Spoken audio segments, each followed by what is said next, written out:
시작할까요? 네. 안녕하십니까. 로집사 이정혁 변호사입니다. 네, 서동계 기사입니다. 좀 이렇게 앉아도 되겠네요. 네. 오늘도 저희가 이제 집단 소송에 좀 하는 게 많은데, 하루 인베스트 델리오 사건, 이제 시더스 그 휴스템 코리아 사건, 또 마이더스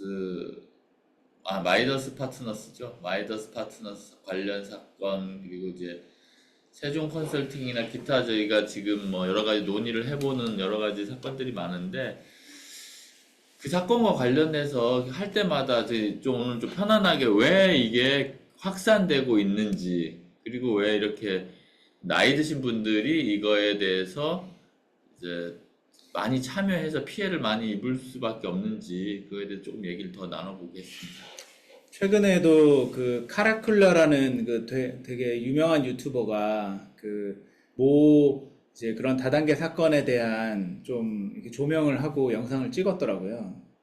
그러니까 지금 저희 그 법원에 자주 가는데, 법원 앞에 법원 검찰청 정문에 보면 다 플랜카드가 다 그거예요. 네. 무슨 코인 사기, 무슨 다단계, 뭐 범죄자 빨리 처벌해 주세요, 피해 회복해 주세요. 근데 처벌은 요원하고, 마이더스 파트너스도 지금 1심 판결이 그러니까 기소된 지 2년이 다 돼서 지금 곧 선고가 나는데, 이때서야 지금 피해 회복과 관련된 그 얘기가 나오고 있는 겁니다. 예.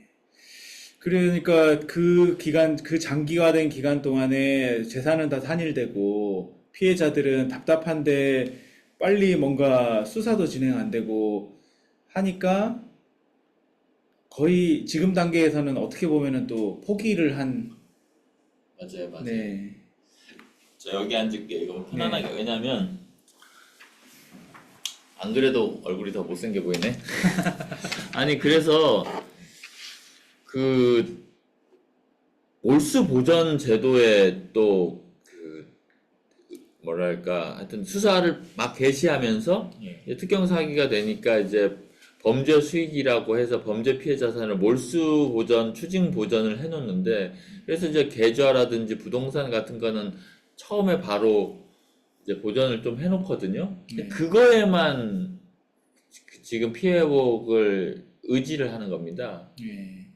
근데 이번에 카라클라 영상 뭐 저도 다 보지는 못했지만 보면 그 피해자들이 그걸 보면서 진짜 분노할 수밖에 없는 이유가 돈 쌓아놓고 그 가해자들은 잘 살잖아요. 그 이후에도. 그렇죠. 그리고 그 피해자들은 흩어져 있기 때문에 피해가 뭐 절체절명은 아니어서, 내가 이 돈을 다 버리는 한이 있더라도 끝까지 추적해서 찾아냈고 응징을 가하겠다는 생각이 별로 없어요. 아니 뭐 있다 하더라도 사실 그런 어떤 방법으로 해야 되는지를 모르시는 거죠. 그렇죠. 그리고 혼자서는 못하고. 또 추가 피해가 발생한다, 뭐 괜히 변호사들이 돈만 쓴다는 얘기가 또 너무 퍼져 있는데, 저는 생각해보면서 그런 생각을 해봐요. 그러니까 변호사들 중에 또 그런 분들이 있겠지만, 약간 그 피해자들 모임에도 그 가해자와 관련된 사람들이 또 들어와서 일단 포기하고 법적 대응을 못하게 하려는 여러 가지를 하지 않나 하는 생각도 사실 해보긴 합니다. 예. 그래서 이제 오늘은 일단 왜 나이 드신 그 은퇴자분들이 사실은 자산이 좀 그동안 일해왔기는 어느 정도 쌓여 있는데, 이 사람들이 어떤 경로로 일단 이런 다단계라든지 코인 사기, 뭐 고수익을 이제 얘기하는 금융 다단계에 빠져들게 되는지부터가 좀 고민이 되는데, 요즘에 너무 많은 그 문자 메시지, 카톡이 오지 않나요? 예. 뭐 투자 뭐 이것만 투자하면은 뭐 수익률 몇 %다 뭐 이런 얘기들도 많고, 뭐 또 그 나이 드신 분들이 뭐 은행이나 증권이나 이런 쪽으로도 사실은 접근하시기가 어려운데 오히려 이런 다단계 사기 같은 거에 접근성이 더 좋으신 거예요. 맞습니다. 옆에서 또 이렇게 되게 친절하게 처음에는 알려줄 거고. 그래서 로집사에서 저희가 이제 뭐 한두 번 얘기했지만 통신사 상대로 지금 공익적인 어떤 집단 소송을 계획하고 있는 게 SNS 카톡이나 뭐 라인에서는 이런 식의 광고 뭐 고수익을 올립니다는 광고가 별로 없어요. 근데 문자만. 문자 메시지만 하루에 10건, 저한테 10건 이상 올 정도면은 젊은 나이가 있는 그런 어떤 뭐 몇 세 이상이신 분들에도 20건, 30건 하루에 갈 수도 있거든요. 그다 지우기도 힘들거든요. 네. 그러다가 잘못 누르거나 뭐 이렇게 하면 그 상대방 상담사는 얼마나 전문가예요. 뭐 여러 가지 얘기도 뭐 들어드리고 뭐 이렇게 하면서 좀 어느 정도 신뢰를 쌓은 다음에 이제 서서히 이런 데 투자를 하도록 그렇게 하죠. 그래서 그런 좀, 어, 통신사들도 이런 거에 대한 좀 더 신경을 써야 되는데 지금 사실 안 쓰고 있다. 이렇게 보시는 거잖아요. 아니, 카카오톡에는 이렇게 많이 안 와요. 음, 근데 왜 유독 이 메시지만 이렇게 많이 오는지, 네. 그거는 확실히 어떻게 짚고 넘어가야 될 것이라고 생각하고, 어쩔 수 없다라는 말로 하기에는 너무 연구가 없다는 거죠. 그러니까 지금 예를 들면은 도로공사에서 고속도로 관련돼가지고 뭐 이렇게 톨게이트에서 돈도 받고 하는데, 그냥 거기 돌이 있건 뭐가 있건 알아서 피해가라 이렇게 하면은 말이 안 되는 것처럼 예. 당연히 유지 보수 의무가 있거든요. 그 실제로 사건도 많이 있고 통신사들의 경우에는 이런 걸로 인해서 본인도 모르게 사기꾼에게 당해서 피해 입은 거야 나는 모르겠다라고 얘기하는 것이 저는 법조인 입장에서는 좀 이해가 안 된다고 하거든요. 그걸 방지하기 위해서 충분한 걸 다 했는데도 어쩔 수 없는 경우가 물론 있겠죠.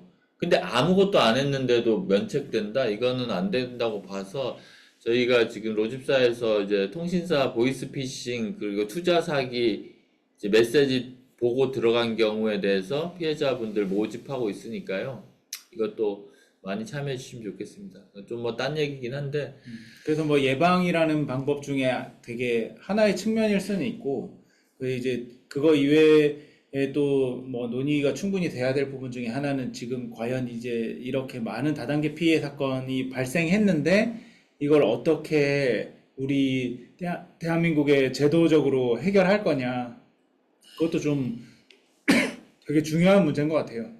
그러니까 시더스로 한번 다시 좀 돌아와 보면은 시더스가 좀 초기에 지금 기소가 돼서 요즘 지금 시더스 상황은 방문판매법 위반으로만 구속영장이 발부돼 기소됐다가 6개월이 거의 다 돼서 보석으로 지금 나온 상황이고 특경 사기라든지 뭐 범죄 수익 은닉 관련된 문제, 유사수신 관련된 문제는 지금 서울지방경찰청의 금융수사대에서 특별히 보고 있는 거고 계속해서 수많은 사람들이 지금 고소를 하고 있는 거고. 그러니까 저희 법무법인 로집사에서 뭐 고소인을 모아서 이제 고소를 했는데 또 다른 데서는 뭐 또 저희보다 뭐 거의 한 20분의 1 가격으로 고소인을 모집해서 한다고 하더라고요. 물론 좋습니다. 고소한다는 건 좋은데 수사기관 입장에서 보면은 너무 많은 고소인이 왔는데 그 사람들의 피해라든지 어떤 충분한 기소를 위한 어떤 증거 자료가 없는 상태에서 그냥 고소만 했다라고 하면은 이게 빠르게 수사가 되겠어요? 안 되죠.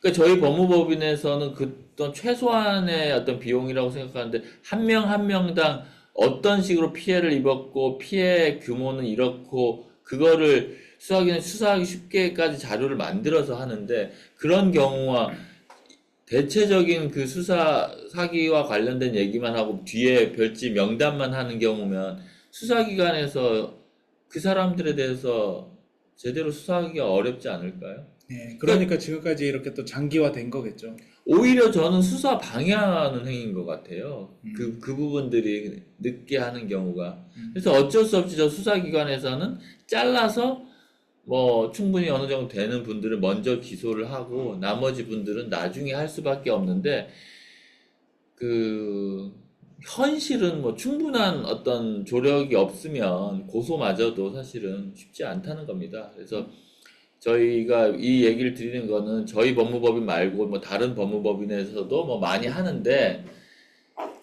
비용을 안 들이고 싸고 양질의 서비스를 받으면 얼마나 좋겠어요. 근데 그런 건 세상에 없죠, 사실은. 네, 그런 얘기를 하고 있고 지금 현실은 지금 특경 사기로 수사 중이고 이거에 대해서는 어느 정도 그 수사가 되면 뭐 기소가 되리라고 보는데 그 기소가 되면 그 피해과 관련해서는 추가적으로 어떤 몰수 보전이나 이런 게 또 가능하리라고 봅니다. 예, 그래도 그 몰수 보전 그 고소만으로 해결이 안 되니까 또 추가적인 뭐 대응이나 논의가 필요하다 이렇게 또 보고 있는 거잖아요. 예, 저희가 계속 얘기했지만 수사기관에서 처음에 수사 개시할 때 몰수 보전을 추징 보전을 한번 하고 그것도 특경사기 경우에 그 다음에는 계속해서 은닉재산을 찾는 노력이라든지 어떤 식으로 조금 더 그걸 보전한 노력을 하는 게 아니라 이미 그건 됐고 범죄 혐의를 입증하기 위해서 모든 노력을 다하는 거거든요. 그래서 사실은 범죄 그 피해 재산 산의를 방지하기 위한 행위하고 수사하는 행위하고는 좀 따로 노는 게 있어서 양쪽이 같이 해야 되는 겁니다. 그래서 우리가 지금 파산 신청을 해서 그 파산 관제인으로 하여금 이제 재산을 찾고 그거에 대한 어떤 뭐 산의를 막기 위한 절차를 지금 하고 있는데 휴스템 코리아와 이상은에 대해서 지금 파산 신청을 한 상황이고요. 네, 이제 채권자가 파산 신청했다는 게 지금 여기서 좀 특징인데 본인들은 파산이 아니라고 계속해서 좀 주장하고 있는 것 같아요. 저희가 보기에는 이 선수금 넣은 돈들을 제대로 당초 약정한 것처럼 할 수가 없는 그런 비즈니스 구조를 갖고 있다라고 생각하고 있는데 좀 정상 운영할 수 있다.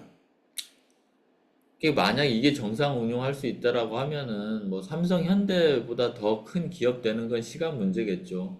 그렇게 믿고 있는 사람들도 뭐 소수는 있는 것 같고 그게 과연 진짜 사실인지는 모르겠으나 이게 다단계 특징이 뭐냐면은 그 상위의 몇 명한테는 충분한 그 지금 얘기하는 부를 갖다 줄 수 있거든요. 하위에 있는 사람들의 가입한 돈으로. 네네. 이게 다단계 기업의 특징. 삼성, 현대 그런 기업들은 소비자의 돈들을 뭐 이제 한 명 팔게 할 때마다 뭐 어떤 인센티브를 주거나 그런 형식이 아니잖아요. 네. 결국 시장에서 인정받아야 되는데 이거는 초기에 가입해서 그 밑으로 계속해서 이게 다단계 전형적인 건데 새로운 가입자가 들어가게 되면 그 사람이 낸 돈 중 일부를 뭐 홍보비니 뭐 마케팅비니 이름 명칭이 어떻든 그 사람들에게 돈을 갖다 주는데 그게 뭐 몇만 명이 되면 얼마나 큰 돈이 되겠습니까? 네. 그래서 이게 그 앞선에 몇 명의 상위에 이득을 본 사람들은 계속 잘 된다, 이건 할 수 있다, 이렇게 얘기하는 사람들이 또 다수 집단이 있는 거고, 네. 하위에 있는 사람들은 말이 없는 거죠. 그래서 파산 절차하고 사실은 이제 이런 뭐 몰수보정 형사 절차 같이 진행돼야 되는데 지금까지는 같이 진행되기가 너무 어려운 상황이었어요. 파산이 너무 강력하기 때문에 뭐 유죄 판결이 확정돼야 아니면 뭐 적어도 1심 판결이 확정되어야만 파산 법원에서 좀 파산을 하도록 그렇게 해왔던 게 실무인데 너무 많이 산일돼서 없거든요. 그때 돼서 하려면은 너무 없어요. 그리고 너무 어렵고 그 실제적으로 하다 보면 그 뭐 제이유 사건이라든지 뭐 아이디에스 홀딩스 사건 뭐 그런 것들도 파산송 아직도 하고 있거든요. 5년, 6년, 뭐 10년째 또 파산 절차를 종결하기에는 너무 아직도 많은 그 은닉재산이 이제 법률적으로 이제 필요하고 그래서 종결은 안 시키고 그렇다고 해서 이제 피해 회복이 빨리 안 됐는데 지금 관계사들도 이제 법인으로 겉으로는 실질을 갖고 있는 법인들도 다 사실은 범죄를 위한 목적으로 만들어진 법인이어서 다 같이 이제 피해 회복을 해야 되는데 그게 조금 여러 가지 좀 문제가 많이 있는 것 같습니다. 그래서 지금 이 절차도 좀 더 논의가 필요하다고 생각하셔가지고 뭐 학회도 지금 설립을 추진하고 계시잖아요. 네, 그 오늘 뭐 저희 블로그 같은데 이제 그 설립 관련된 안내를 하려고 하는데 뭐 지금 뜻 있는 뭐 법원, 뭐 검찰, 뭐 금감원에 계신 분들이 또 같이 해주시기로 했고 좀 음, 그래야 뭐 사회 전반적으로 이렇게 지금 이런 코인 사기라든지 다단계 피해 범죄 이런 게 좀 근본적으로 좀 예방되고 피해 회복에 대해서도 지금보다 훨씬 더 나은 그런 제도가 만들어지지 않을까 그렇게 생각합니다.